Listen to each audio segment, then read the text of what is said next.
Hi, welcome everybody. I am happy to be here with our own Reverend Masando to have a conversation about social uplift in our world and in our church. Welcome, Masando. Glad you're here with us today. So good to be here. Really excited. Yeah, I think we're going to have a great conversation. I know a lot of people wonder what social uplift is, and you and I were just talking a few minutes ago about where that concept came from. Do you want to articulate your understanding of that word and that concept? Yeah, well, it actually came through the Association for Global New Thought. I think they were sort of the first ones to coin that term, which I think does a good job in that it creates some new language that I think seeks to transcend some of the polarizing nature of any social action that we seek to take part in, right? Mm-hmm. And so I like that there's an approach of creating a new term that, was used also by, like Martin Luther King and other folks who have been a part of huge social transformations in our country and in our world, but really seeks to come into this understanding that along our spiritual path, that we can utilize the same spiritual principles that we've used for personal transformation and apply that out to the greater whole. And through our belief in oneness, we recognize that there is no unique one consciousness, that we're all a part of this oneness, this one mind. And so that as we do both our personal work and as we apply these principles to the communities and the neighborhoods and the world and societies that we live in, that we can all be uplifted together, right? And so it's this idea that that through this work that we do both personally and interpersonally and collectively, that we're all uplifted by that.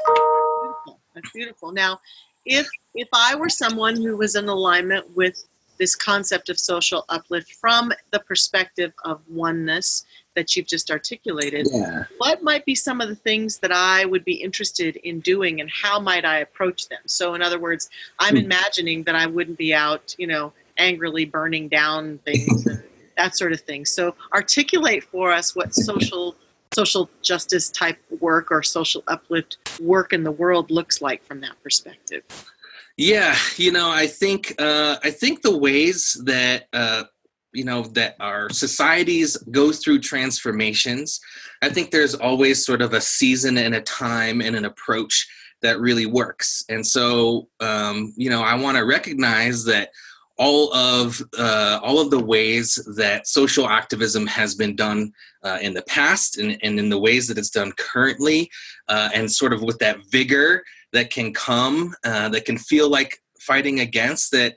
Like, I don't feel like there's anything inherently wrong with that.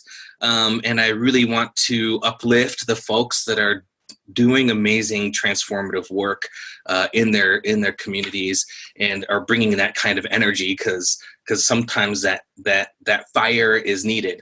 Absolutely. Right. But I think, if we're really going to ground ourselves in the principles of oneness, if we're going to take what our founder, Ernest Holmes, said seriously of, show me someone who's for something and against nothing, it really asks us to take an approach that seeks to not to try and change and force things to happen, but to recognize that the world and our societies are all evolving as part of this oneness that we're all experiencing, and that we can seek to be a part of those transformations through a really positive approach, right? And that means that we can, the changes that we're seeking to make in the world, that we can do so that really pulls us towards what we want to create and what we desire to experience collectively, rather than fighting to destroy what is, right? And so it's really seeking to utilize our principles of let's hold the highest vision for the kind of world that we want to see, the kind of world we want to experience, the kind of world we want to create that actually works for everyone, and let that really motivate us to pull us towards, right? Let the vision pull us towards that, rather than just seeking to break down and dismantle what is. Though that work can be really intertwined, right? We need to be very clear-minded about what is, so that we can seek to be pulled towards what can be, right? So we have a clear understanding of that. But that coming from that oneness place really recognizes there's nothing to fight against. It's really asking us to come into higher and higher levels and greater levels of connection and oneness through this work together. So the place where I think this breaks down a lot of times for people in spiritual community is that they start to feel the divisiveness of politics, number one, and what if your vision of a world that works for everyone is radically different than my vision. Totally. That works for everyone. Yeah. How do I go about doing what you just described from that place of oneness and live in a place of trust and feel effective? What are your thoughts about that? Yeah, I think that word trust is really poignant, actually, because I think anytime we're doing interpersonal and collective and community work, we really need to build trust, right? And the ways that we build trust is building relationships so that we're really clear about the visions that we hold. And not only that we're clear about it, like we're actually connected to it from a place deep within, right? That we have some sort of a personal connection to whatever vision that is based on our experience or our family's experience or something that we've witnessed in our community, so that we're not speaking from a place of this is right and like just a purely moral thing, but it's coming from a felt place that is rooted in actual experience. And so that as we go along and we come up and interact with folks that may not hold the same vision, we're able to share from a place that's real, right? And through those relationship building opportunities that we have in that, our vision may change, right? Because like we may really gain something from another point of view so that our vision can then get a little bit bigger, right? So that it doesn't have to look this particular way. It's not dissimilar than how we hold our personal visions for our life, right? Like we may put all of these little details on how we want the perfect relationship to show up, and they must hold all of these qualities, and it's going to look exactly this way, and this is exactly how it's going to come about. And as we know, right, like often it doesn't work that way. Right? Like, and often it shows up in ways that surprise us and even amaze us. And I think that's one of the most beautiful parts about the spiritual process, is that there's always something greater than just our unique selves. There's always something greater at work, something greater than ourselves at play. And when we engage with that and when we really give ourselves to that, that's when real power can happen, of power of transformation in our lives and collectively. So, it does actually require us to hold our visions both with great passion, but also with great openness, so that we don't become so close-minded and close out other folks who, also want, great things for our societies and our world, but may have a little different point of view. I think that's sort of how our country was even meant to be. Like, we're meant to be in dialogue, we're meant to be in debate. And if we can practice that, I think then we do justice to, the Constitution and all of the ways that we've been asked to become engaged citizens. So yeah, it requires us to also be in conversation with and build relationships with folks that may not have the same point of view. And that actually grows us, right? And that helps us. The echo chambers keep us, if we're only talking to people who have the same beliefs and the same political affiliations, we're probably going to close ourselves off, and our visions are probably going to stay smaller than they could if we're really interacting with each other. And true progress can't happen. One of the things that I think you've articulated here, and to me, when you and I have talked very well, which I really resonate with, is that the solutions that are going to help us really evolve in our world are probably above and beyond all the current ideas. And the only way to get to those is to not be arrogant enough to think that the way that I see things is the one and only way. And yet I'm gonna step forward and be a stand for for the higher ideals of what I think we've articulated here at Mile High Church. You know, things about the ecology and you know, respect and honoring of all beings and of all faiths, things like that. And in those broad, transcendent ideals, walk forward with a listening heart and an open mind, so that I can meet people who may believe differently than me in other faith traditions and weave connection versus separation. So you articulated that beautifully. Yeah, and I think it there's something in us that knows and feels and resonates with that way of going about it, right? Like, I think we really are motivated by experiences that create connection. Like experiences that grow us, experiences that open our minds a little bit. And especially, I think, within spiritual communities and within centers for spiritual living and here at Mile High Church, I think most of the people that are drawn to these kinds of spiritual communities, like, have a deep value for that, have a deep value for connection, have a deep value for growth, have a deep value for greater visions and greater experiences in their lives, right? And so as we go about holding the vision for what can be, we have to keep open and allow even the experiences of disconnection to be an invitation towards deeper connection, right? Because I think anytime we're not experiencing that oneness, anytime we're not experiencing a connection, that's, to me, is always an invitation to, like, even in this experience of human life, the divine God exists. And so it's our job, it's like there, whether we're experiencing it or not, and it's our job to do our work so that we can experience that and then create more of that in the world. Yeah. It's the unity and the diversity. And I always remind myself that Ernest Holmes admonished us to say, hey, oneness doesn't equal sameness. Right? Yes. I can be one with you and we are not the same in respects, right? But I can still feel one with you and move forward in our life together from that perspective of oneness, just like you articulated about a holy, sacred relationship, and actually celebrate and learn from and deepen because of the dissonance or the contrast that exists between us, but not have to make you wrong for that contrast, to somehow be able to respect and honor you even in the midst of that. No doubt. And you know, that's the most like deep, profound work we do on a daily basis. No doubt. We're driving around here at Target, at Starbucks, or Beloved, or we're looking at solving the problems of the world. This is the sacred work. No, it's literally the same, right?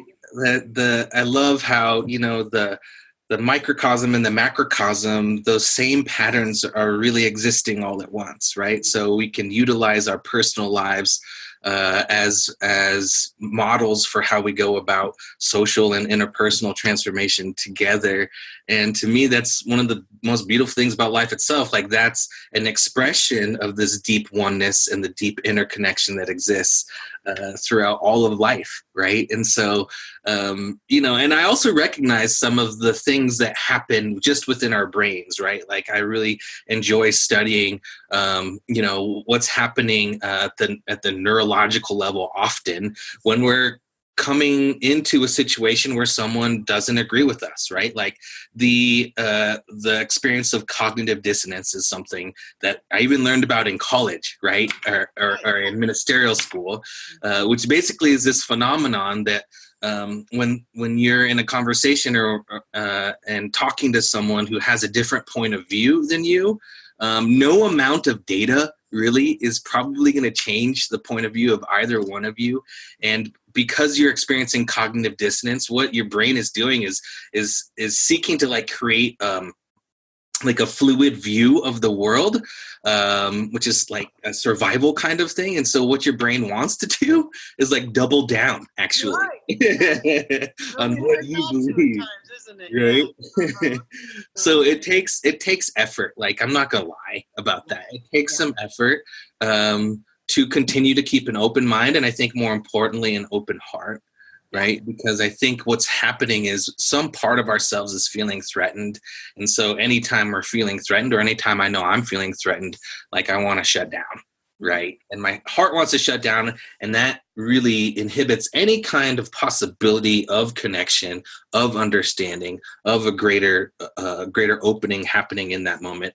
And so, it's a spiritual practice in that way. It's like a spiritual practice is recognizing when that's happening, and then coming into a place where like, oh, like I'm tripping right now, like I'm shut down.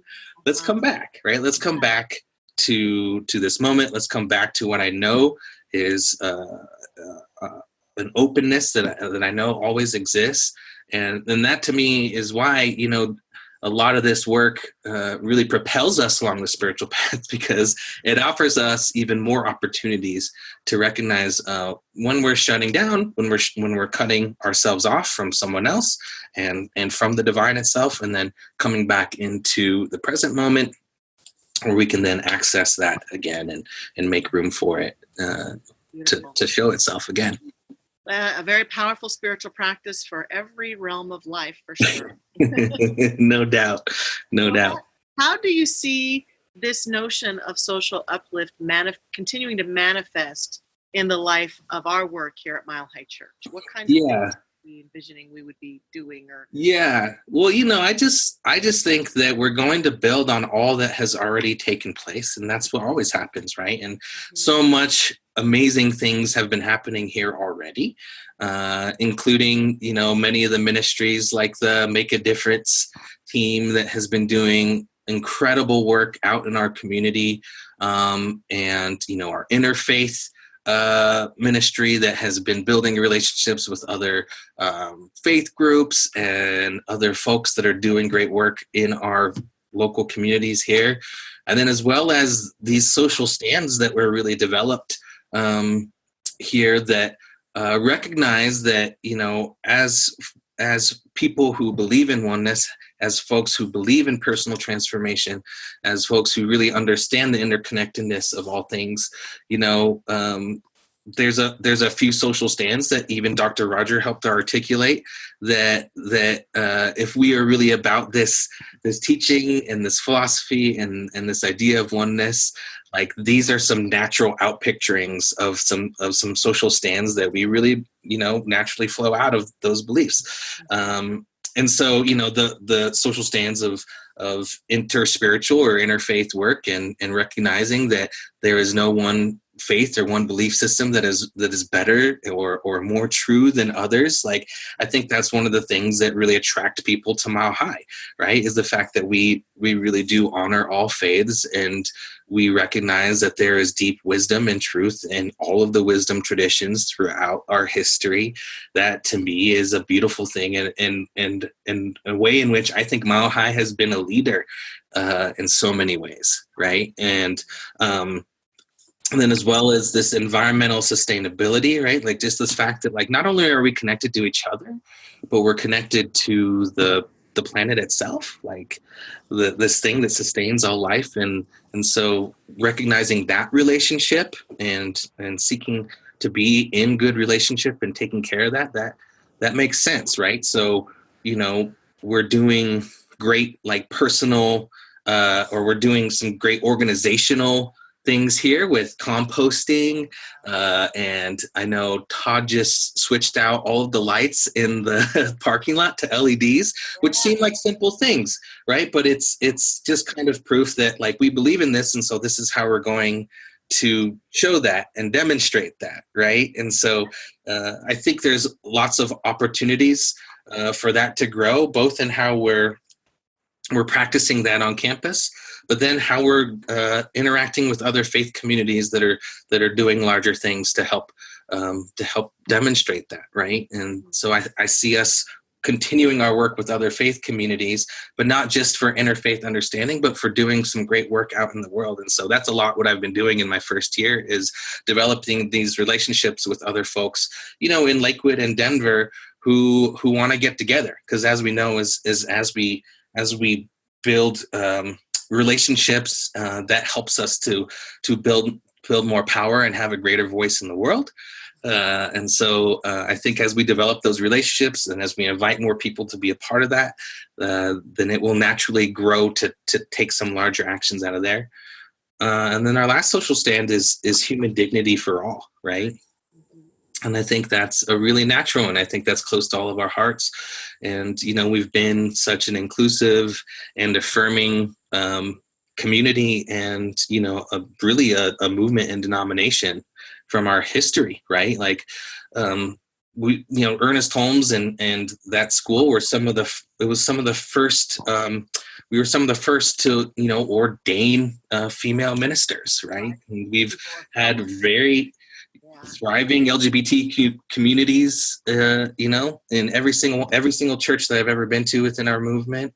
And so it's just building on that and continuing to build on this fact that, like, we believe the divine abides and is really the truth of every single person. And so how do we uphold that? And how do we create human dignity for all? And so I see us continuing to build on that and, and holding a place for us to really make sure that we're standing for that in the world.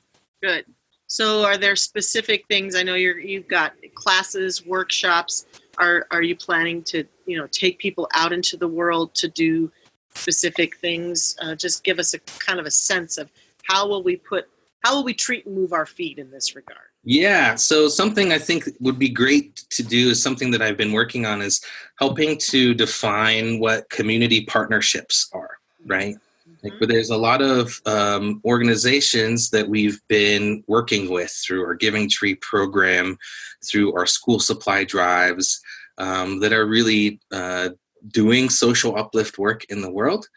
And so I think one of the greatest things that we can do is to invite our folks to actually go out into our communities, right? And to serve in that way. So we've been working with the Action Center, and it's been on the Take Action calendar. There's opportunities to go and volunteer, at the Action Center. And it does a couple of things when we take that step to serve outside the walls of Mile High Church, because we want to do both. We want to serve here and we want to serve outside the walls.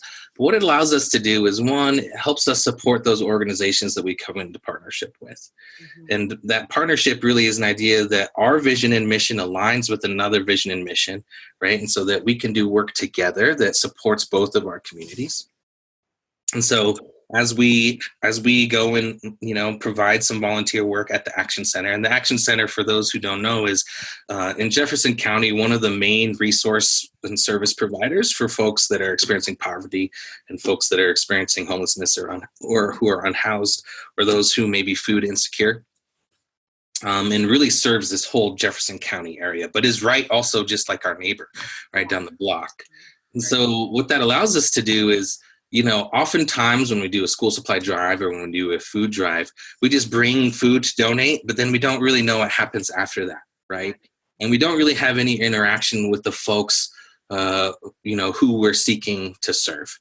And I think, so I invite everybody, anytime you see an opportunity to volunteer at the Action Center coming up, just to sign up, because it also allows you to have an experience and to build a relationship with folks that are part of our community, like part of our neighborhood. And, we may have, even if we're like the best person in the world, we may have some stigmas around folks that are experiencing homelessness, and or folks that may be in a different socioeconomic class, right? And we may not even know they're there.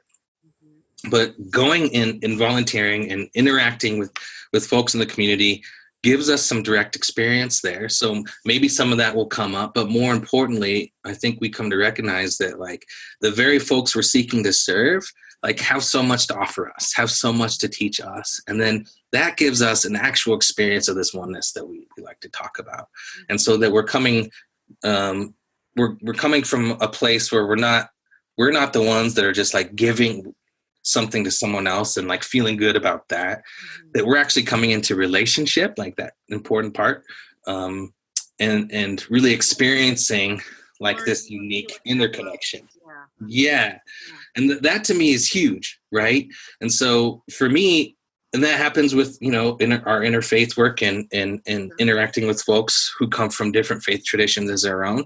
Some of us may come from a Christian tradition growing up and may even still have some wounds or some things that we have some resentments about that tradition, right? And so as we do interfaith work and start interacting with Christians and folks that still have that belief, also offers up us an opportunity to like, oh, this is a good person, even though they don't have the same exact beliefs. And actually, wow, the way they live out their faith is really beautiful, right? And so again, really the juice of all of this is and the gifts of all of this are in these relationships that we get to build through this work. Wonderful. Yeah. Well, I think that people can find out more about steps that we are taking on the Take Action calendar that we produce, right? Yep. And then, watching bulletins and the website for announcements about classes, courses, workshops, that sort of thing. So that's how people can stay in touch with the movement on this. Is there anything else that you want our community to know about this work before we sign off on this this conversation? So. Yeah, I think for me, one of the most important things is to know is that there's no political agenda as we go about this work, like whatsoever. I have family members that are both Democrats and Republicans. Yeah. And what I know is that we're so gifted by having different points of view. And we're so gifted by having different experiences. We're so gifted by the different cultures that we come from. And as we begin to recognize how amazing the diversity of the world is, we come into a deeper experience of that oneness. And that includes political diversity. And so, I think the question is, there's really a question of how this deepens me as a person. And to me, it's been some of the most deepening spiritual work that I've done. Right? Because we can't fake it when we're in relationship with folks. We have to show up and then do our personal work and then continue to show up so that we can get into good relationship over and over and over again, and let that be an expression of the oneness that we really believe. And so to me it took me from a theory of oneness to a deep experience of it. And that to me is the greatest motivating factor for this work. Is if we want a real experience of that thing, this is a beautiful way to do it. Yeah.